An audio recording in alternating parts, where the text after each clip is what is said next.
Hello everyone, welcome to my channel The Earth. Today we are going to discuss one important topic, that is CBAM. CBAM stands for Carbon Border Adjusted Mechanism. We'll first discuss what is CBAM. So CBAM is a policy that imposes a carbon price on imported goods in the EU, that is European Union, to prevent carbon leakage and ensure they meet the same environmental standards as domestic products in region with strict climate policies. So what is CBAM? CBAM is if EU companies or EU traders import goods from outside the EU region, then they charge extra tariff, that is carbon tax. The good might be from, let's say, India or maybe from South America or anywhere from the country. So they will charge extra carbon tax on the imported goods. So basically the EU will charge extra tax which has not been paid in the produce country. Moving on, let's discuss why the CBAM is necessary for EU, and we'll discuss its support system. So we know that EU has aimed to reduce emissions by at least 55% by 2030, and they have a target to become climate neutral by 2050, and they also want to avoid carbon leakage.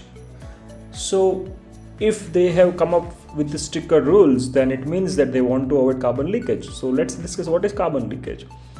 So the companies, those who have already built their operations in EU, they might be paying high carbon taxes.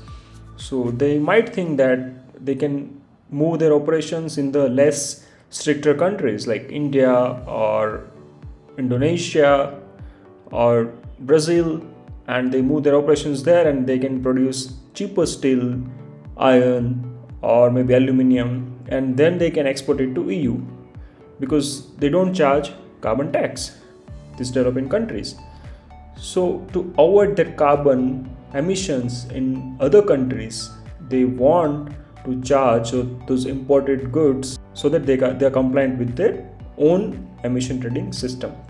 So emission trading system, that is ETS, is a support system for them because the ETS will decide the carbon price for the imported goods. So let's understand what is ETS. ETS is nothing but the emission trading scheme wherein various industries have been allowed to do certain emissions within the limits. So there are different industries like energy intensive industries like power, energy, oil and gas, and other industries like building sector, real estate, etc. So government of EU decides which sector has how much limit of the emissions. So that is a cap for that industry. So companies in that particular industry can emit only that much amount of CO2, and if they emit more, like for this example, this company which is emitting more, so they need to pay taxes. But how much? So if they do not want to pay tax, then they buy certain credits that we call carbon credits. So they buy that credits and the price would be in euro per ton of carbon emissions. So this much amount of emissions they are emitting more, so they can buy credits from the companies, those who are emitting less. So these are the unused permits, means this company is emitting less, so they can sell this credit to this company, so they can balance out their emissions. So if you look at from other perspective, then they are already paying tax in buying the permits. So that is how ETS works. Moving on, let's discuss the scope of the CBAM.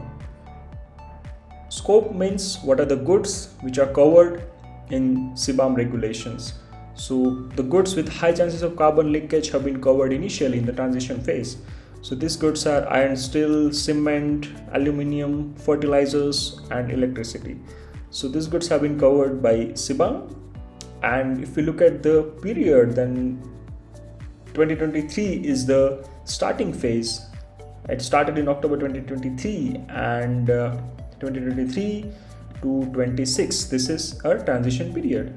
So in transition period, CBAM obligations are limited to reporting, means they need to calculate their emissions and they need to focus on limited number of goods. So this is the transition period.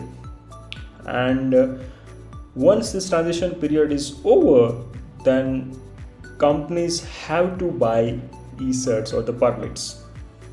So they need to comply with the payment obligations, and EU may review and add other goods so these are the current goods which are covered in the CBAM in the transition phase. They may add more goods as they feel. Moving on, the full implementation of this CBAM will start in 2032.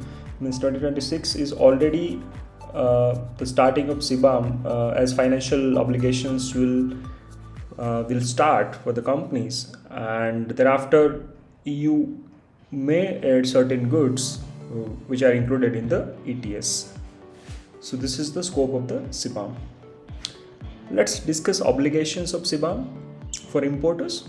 So for importers, they need to register with the national authorities, then they need to declare emissions, because as they declare emission, then the authorities might able to know that these are the emissions which are not covered as per the EU regions caps, and for extra emissions they need to pay.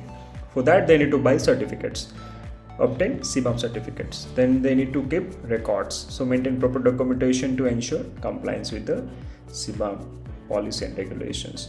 So what will be the cost of tariff? So as per the EU's policy, the price of the certificate will be defined by the weekly average auction cost of emission allowances under the ETS.